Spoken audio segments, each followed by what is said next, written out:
What is going on, Governor? Chisgule here, and today we're going to talk all about Charlemagne, brand new commander available at the completion of the Lost Kingdom.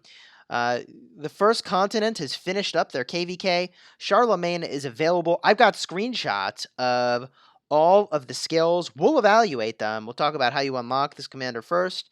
And if you like guides where we talk about the newest commanders as soon as they become available, you should definitely like and subscribe because we do that here, and we are a sponsored creator with Rise of Kingdoms. Now, how would you get this commander anyways? If you wanted to get Charlemagne, you'd either need to control the Great Ziggurat at the end of KVK. Only one alliance can do that. You get 50 sculptures. Or control one or more Crusader fortresses of other kingdoms. Now, again, there's only one alliance that can control that Crusader fort at any time, which means there are not going to be a ton of people unlocking Charlemagne at the end of KVK. That said, Byte sent us a bunch of screenshots. Thank you again, my friend, for doing that, of Charlemagne and his skills. We'll flash those up in order on the screen now, and I am really excited to review these with you.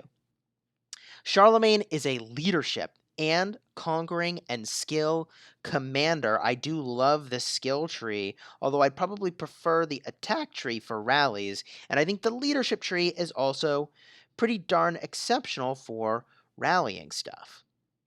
Now let's get a look at the skills and let's compare them to other commanders because I think this is going to be kind of interesting. Charlemagne's first skill, Eagle of Jupiter, does a max damage factor of 1,400.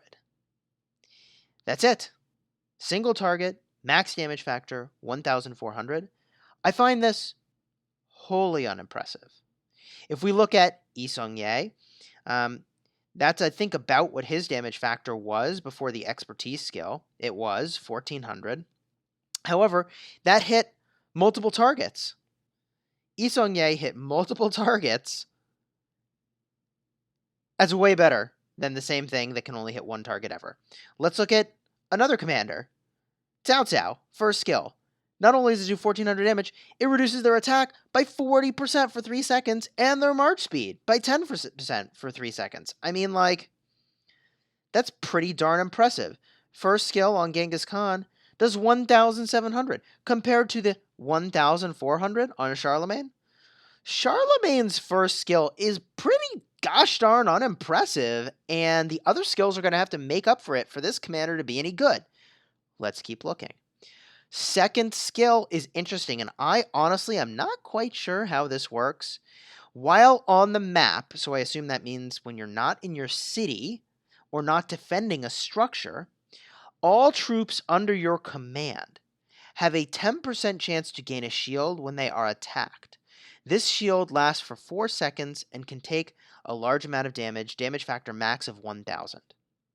Now, there's two ways that this could work, and I don't understand the language here. The one way that this could work is that when this army is attacked, there's a 10% chance that it gains a shield.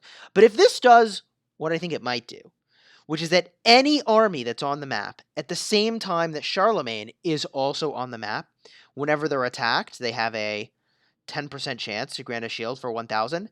That is crazy, busted, ridiculous, amazing good. Whoo, that's insanely good. So I don't actually know what this does. If it gives all armies a shield, or has it, so that whenever they're attacked, there's a 10% chance that they give a shield, that is an insane, crazy, amazing buff that makes this commander absolutely crucial for open field combat.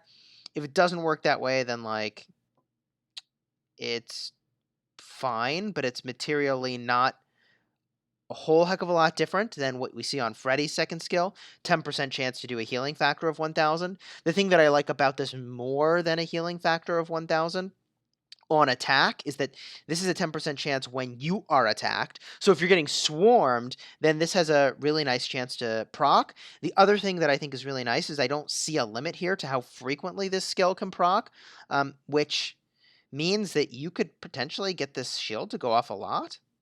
Maybe. There might be an internal cooldown here that's not being displayed. We don't actually know. Eager to learn how that actually works. The shield, I'm also kind of curious. Does this stack with other shields in the game? Does it stack with a Charles Martel shield? Does it stack with Alexander the Great's shield? We don't know, and hopefully we will find out soon. The third skill makes it so that when this commander initiates a rally attack, increase the attack and defense of all rally troops by 10% at max. That's pretty good. That's 10% boost for cavalry and infantry and archers and siege for attack and defense. I mean, that's strong.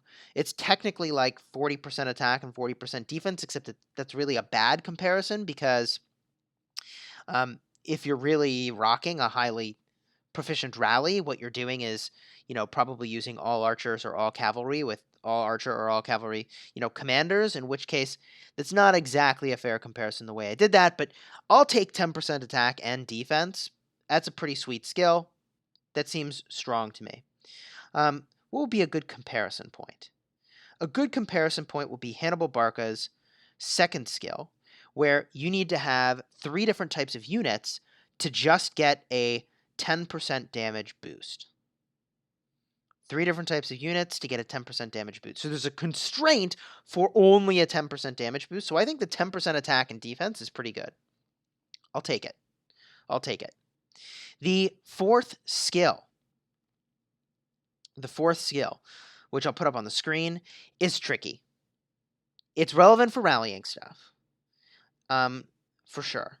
Sometimes cities, sometimes not cities. I don't think you even have to be rallying necessarily, although clearly this third skill indicates to us that this commander is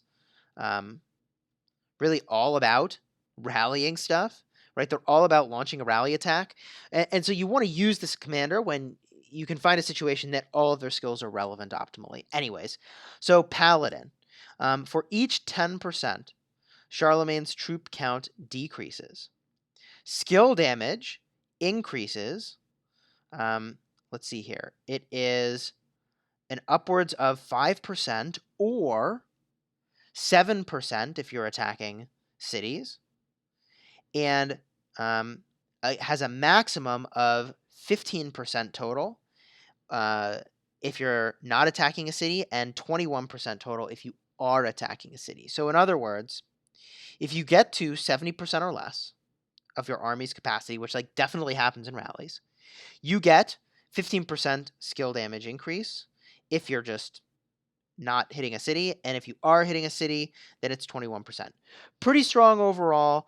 Clearly this commander is a little bit oriented towards attacking cities, but you'll see why it's really oriented towards attacking cities if we look at this expertise skill, which is interesting, but I'm not sure that I like it. When attacking a city, 10% fewer of your troops die, and instead will be severely wounded. Now, why don't I like this? I would much rather have a expertise skill that is relevant in more situations than just attacking a city, and I would much rather have an expertise skill that gets me closer to that outcome by actually doing something meaningful. Let me explain. If I did more damage, I would probably have less troops end up in the hospital, right? And in other words, I'd have less troops die. If I had more defense, I'd have less troops die. You see what I'm getting at? If I did more skill damage, I'd be more effective in combat, and I'd probably have less troops die. So reducing the amount of troops that die is nice, it's fine, but I'd rather do that by inflicting damage or being more tanky or in a way that's actually relevant in other places in the game. With all that said, depending on how this shield works, if the shield actually gives a buff to all armies on the battlefield, then this commander is instantly indispensable and incredible.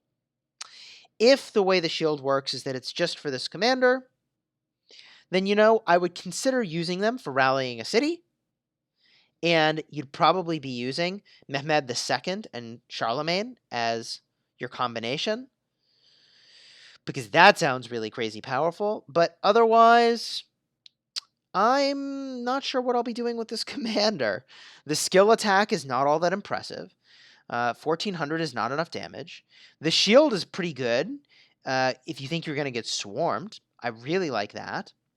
The fourth skill is pretty good when the army's getting weak and you're in the open field. I'll take it, although it's clearly optimized for hitting cities. And the third skill is all about rallying. And the expertise skill tells me it's all about rallying cities, because that's what that expertise skill gets you. So overall, I'm undecided on how important this commander will be. I'm eager to see them in action so I can better sense of that. And of course, as soon as that happens, I will get you that footage. My friends, I hope you have enjoyed this video. If you did, please do like and subscribe, especially if you want to see more of Charlemagne. And until next time, you have fun smashing the kingdom.